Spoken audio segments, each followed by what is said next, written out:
नमस्कार दोस्तों। इस वीडियो में अपन लोगे कक्षा 9 की क्षितिज जो पुस्तक है, जैसा कि मैंने आपको बताया था कि वन लाइनर प्रश्नोत्तरी कक्षा 9 से 12 आपको वाकई करवाई जाएगी, तो करवाई जाएगी, बिल्कुल करवाई जाएगी, आप टेंशन ना कीजिएगा। ये जो नोट्स हैं मित्रों, ये सोहन लाल जी हैं, हिंदी व्याख्याता, उनके द्वारा तैयार किए गए हैं। उनका मैं तहे दिल से शुक्रगुजार हूँ कि वो बच्चों की सहायता के लिए अपना प्राइवेट मैटर शेयर कर रहे हैं। बहुत बड़ा दिल चाहिए मित्रों ऐसी चीज़ों के लिए, वरना सब अपनी अपनी दुनिया में खोए हुए हैं कि जैसे तैसे अपना काम बन जाए, दुनिया जाए बाढ़ में। परंतु इन्होंने वाकई बहुत अच्छा काम किया। मैं इसी चीज़ की तलाश में था।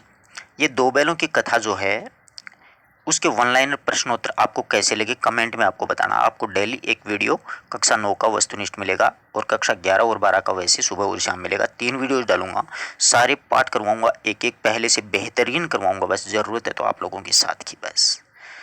तो देखिए, आज का अपना पहला प्रश्न है कि प्रेमचंद जी का जन्म कब और कहाँ हुआ। तो 31 जुलाई 1880 को बनारस के लम्ही गांव में हुआ। पूरा चैप्टर, पूरी दो बैलों की कथा इस तरह से आपको कंसेप्ट क्लियर हो जाएगी कि आप खुद भी इस प्रकार के नोट्स तैयार कर सकते हो कि हाँ, हम भी कर सकते हैं, क्योंकि अपने बनाए नोट्स ही काम आते हैं। तो देखिएगा, 31 जुलाई 1880 को जन्म और मृत्यु में हर वीडियो में इसलिए बताता हूँ कि एक प्रश्न पक्का पूछा जाएगा। नेक्स्ट प्रश्न है कि प्रेमचंद जी का मूल नाम क्या था। धनपत राय श्रीवास्तव था, ध्यान रखना इस बात का। प्रेमचंद जी ने किस आंदोलन में भाग लिया था। असहयोग आंदोलन में भाग लेने के कारण इन्होंने सरकारी नौकरी से त्यागपत्र दे दिया था। प्रेमचंद जी का देहांत 1936 में हुआ था।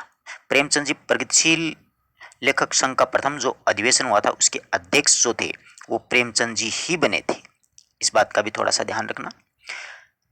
प्रेमचंद जी की कहानियां किसमें संकलित हैं। ये मानसरोवर के 8 खंडों में संकलित हैं। इस बात का भी ध्यान रखिएगा। ये प्रश्न वास्तव में बहुत महत्वपूर्ण प्रश्न है। प्रेमचंद जी के प्रमुख उपन्यास सेवा सदन, प्रेमाश्रम, रंगभूमि, कायाकल्प, निर्मला, गबन, कर्मभूमि और गोदान, ये इनके प्रसिद्ध उपन्यास हैं। ठीक है। इन्होंने कौन कौन सी पत्रिकाओं का संपादन किया। हंस, जागरण, माधुरी और मर्यादा एक और थी। ठीक है।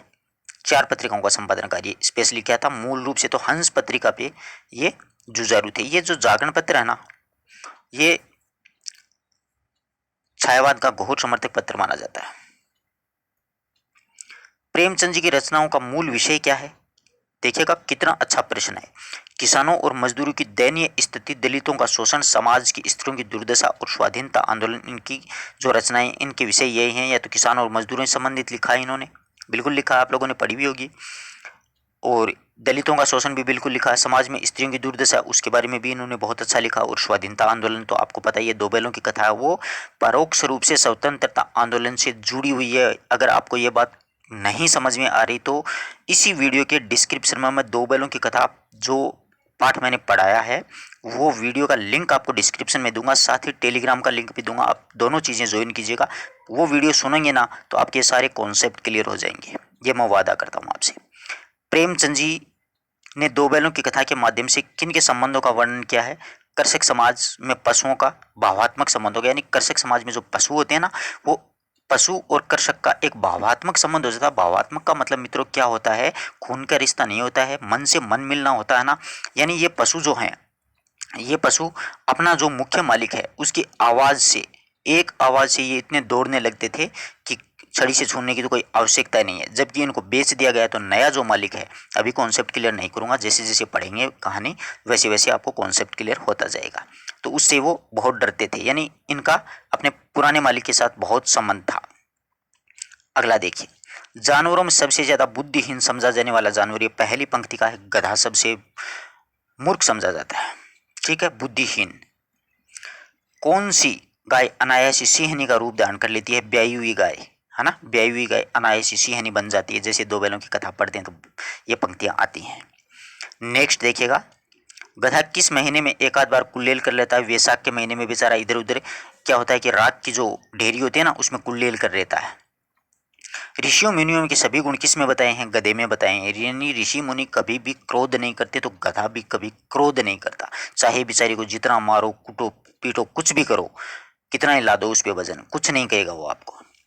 संसार की सभ्य जातियों में किस देश को गिना जाता है सभ्य जातियों में जापान को ही तो गिना जाता है। जापान पर अमेरिका ने तो डाला था हिरोशिमा नागासाकी बम। कहानी में गधे का छोटा भाई किसको बताया है? बैल को बताया है। गधे का छोटा भाई कौन है? बैल। बच्चिया का ताऊ किसे कहा है? बैल को कहा है। झूरी काछी, मैंने बताया था ना कॉन्सेप्ट, वो कॉन्सेप्ट आ गया है। झूरी काछी था, इनके दो बैल थे, दोनों बैलों के नाम हीरा मोती। अब यहाँ पर ऑप्शन है ना, इस बात का ध्यान रखिएगा, ऑप्शन में अगला हीरा मोती की जगह हीर मोती भी नाम लिख सकता है। हीरा लिखना उसकी कोई ज़रूरी नहीं है। और एग्जाम हॉल का स्थिति या सिचुएशन या कंडीशन इस प्रकार की होती है कि पहले ऑप्शन पर ही अपनी नज़र वहीं अटक जाती है। ढंग से पढ़ना है, बिल्कुल धीरे धीरे पढ़ना है।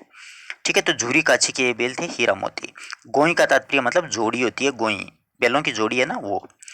झूरी काची के साले का क्या नाम था? गया। यही तो इनको खरीद करके ले गया था, गया। पगैया शब्द का अर्थ होता है पशु बांधने की जो रस्सी होती है ना, उसको बोलते हैं। फूंदेदार रस्सी जो बेल आदि के गले में पहनाई जाती है वो क्या कहलाती है? ग्राउं।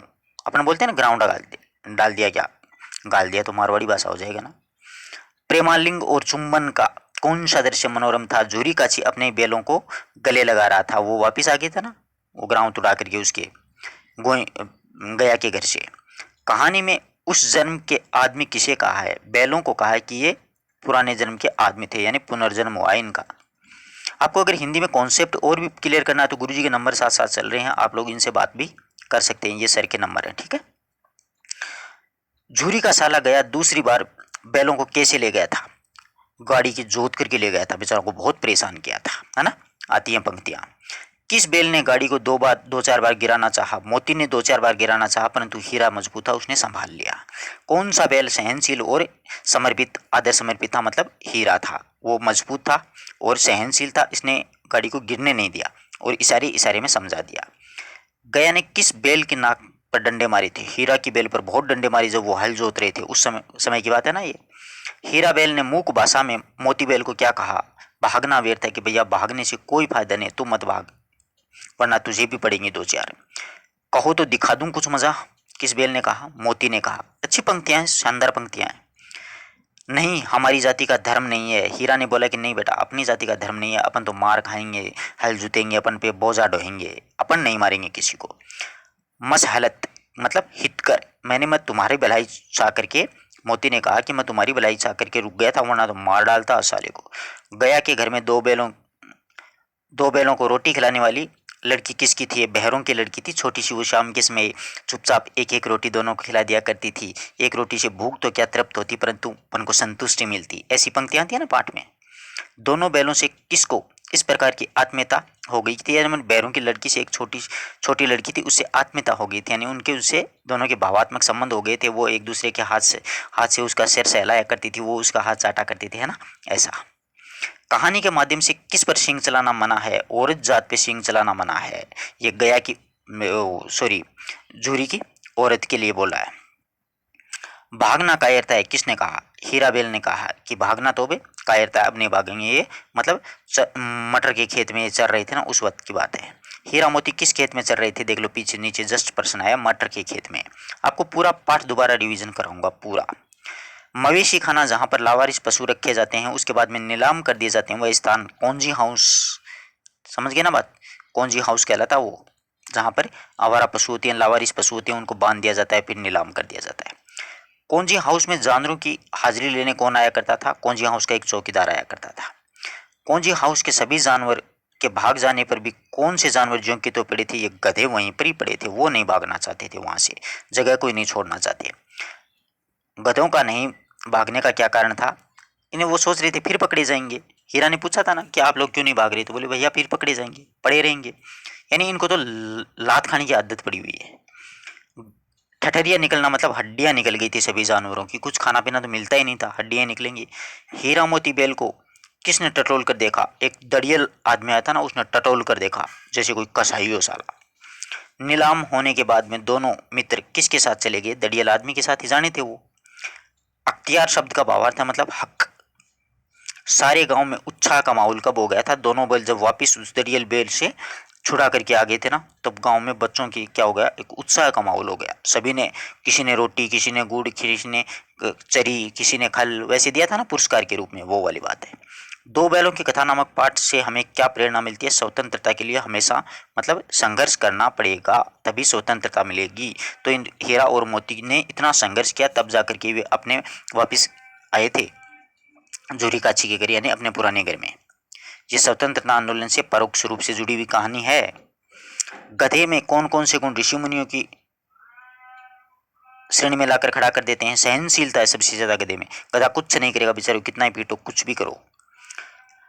पशुओं में कौन सा गुण मनुष्य से ज्यादा विकसित होता है? मन के भावों को समझना। वाकई ये बात बहुत ही सटीक लिखी है प्रेमचंद जी ने। मन के भावों को पशु समझ जाता है। आप किसी भी जानवर को 5-10 दिन उससे प्यार से पेश आ जाओ, उसको थोड़ा बहुत दाना चारा दे दो, वो वाकई आपके साथ इतनी वफादारी करेगा कि मतलब बहुत ज्यादा वफादारी करेगा।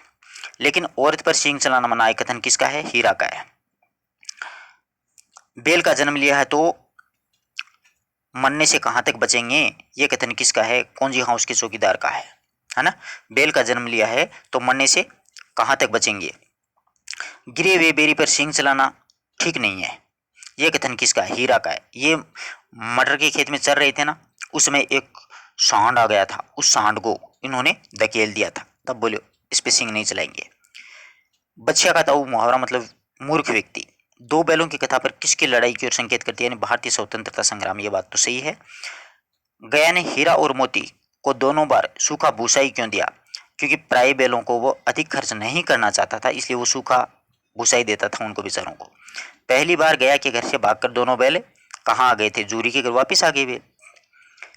गधे के चेहरे पर कौन सा भाव छाया रहता है?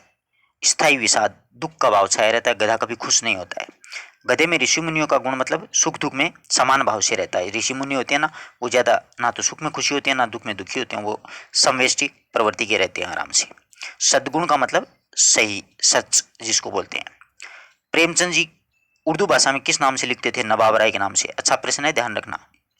हिंदी लेखन में किस नाम से लिखा? प्रेमचंद नाम से। तो ये प्रेमचंद नाम उनको दयानारायण निगम के द्वारा दिया गया था, इस बात का भी ध्यान रखना। ये प्रेमचंद नामकरण है वो दयानारायण निगम का दिया गया था।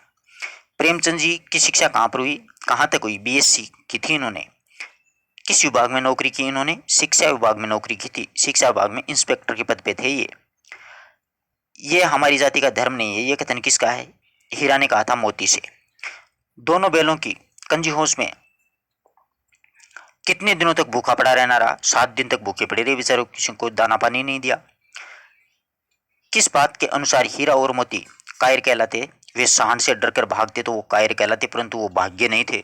एक ने पीछे से धकेलूंगा, तू इधर से धकेलना, मैं उधर से धकेलूंगा, है ना, वो वाली पंक्तियां। हीरा मोती ने इस कहानी में कितनी बार भागने की कोशिश की? 4 बार भागने की कोशिश की थी उन्होंने, और तब जाके सफल हुए थे अंतिम में। हीरा मोती किस भाषा में एक दूसरे से बात करते थे? तो वो मूक भाषा में बात करते, क्योंकि जानवर होते हैं मूक भाषा में बात करते हैं। कौन जो हाथ से हीरा मोती ने किसे बेच दिया गया? दड़ियल आदमी को। जाकर थाने में रिपोर्ट कर दूंगा, ये कथन किसका है? दड़ियल का, कि रिपोर्ट करूंगा। वो अपने जोरी काछी के घर आ गए थे तब बोल रहा था, वो दड़ियल आदमी आया था। गांव के इतिहास में ये एक घटना अभूतपूर्ण थी, मतलब बैलों का अपने आप घर आ जाना, यानी दड़ियल आदमी से वो छुड़ा करके भाग गए थे ना, इसलिए। किसके कारण हीरा मोती ने नांद की ओर देखा तक नहीं था? अपमान के कारण, यानी उनको दुख हुआ था बहुत, इसलिए वो गया के कर देखा भी नहीं था। सांड क्या था? ये क्या लिखा है? सांड क्या करता हुआ हीरा मोती की ओर आ रहा था, डेंगता हुआ, यानी जोर जोर से डेंगता हुआ आ रहा था। गया के घर की एक छोटी लड़की उन दोनों को रोज एक रात में रोटी खिला के जाया करती थी। कितनी? 2 रोटियां, एक एक रोटी देती थी। प्रेमचंद जी किस भाषा से लिखते थे? सरल से जीव मुहावरेदार भाषा है। हीरा मोती किस जाति के थे? तो ये पच्छाई जाति के थे। अच्छा प्रश्न है ये। हीरा मोती एक दूसरे के प्रति प्रेम कैसे व्यक्त करते हैं? सूंघ करके, चाट करके, एक दूसरे को, है ना, जानवर ऐसे ही करते हैं। दोनों बैल किस समय अपने स्थान पर पहुंच गए थे? संध्या के समय अपने स्थान पर पहुंच गए थे। दोनों बैल जब गया के यहाँ से भाग करके झूरी के यहाँ पहुंचे तो उनकी आंखों में क्या झलक रहा था? विद्रोह में स्नेह, यानी प्रेम तो था कि मैं पुराने घर में आ गया हूँ, परंतु ये गुस्सा भी था कि इन्होंने हमें बेचा क्यों, हमने तुम्हारा क्या बिगाड़ा था, और हमें काम में ले लेते। ऐसी पंक्ति आती है ना। गांव के बाल सभा में वीर, जो सूरवीर थे, पशुवीर, उनको अभिनंदन पत्र के रूप में क्या दिया गया? रोटियां, गुड़े, चाकर, भूसी, ये ला के दी थी ना सभी बच्चों ने। झूरी की स्त्री पत्नी ने दोनों बैलों को देखकर क्या कहा? नमक हराम कहा था, कि नमक हराम है इसलिए वापिस आ गए। सांड किस प्रकार का दिख रहा था, हाथी के समान दिख रहा था वो पूरा। कांजी हाउस की दीवार किसने गिराई थी? मोती ने गिराई। अच्छा प्रश्न है। निरापद मतलब सुरक्षित। दोनों बैलों ने भागकर वापस आने पर झूरी की पत्नी को क्या कारण बताया था कि उन दोनों को दाना पानी नहीं मिलता होगा, इसलिए झूरी काची ने कहा कि तुम्हारा भाई गया है, इसने दाना पानी नहीं दिया, इसलिए वो भाग कर आए बेचारे। कंजे हाउस में कैद पशुओं की हाजिरी लेने मतलब हाजिरी क्यों ली जाती थी? कि कोई पशु कहीं भाग न जाए, इसलिए हमेशा हाजिरी ली जाती। हीरा मोती कितने दिनों तक कंजे हाउस में रहे थे? मतलब 1 सप्ताह यानी 7 दिन तक वो रहे थे।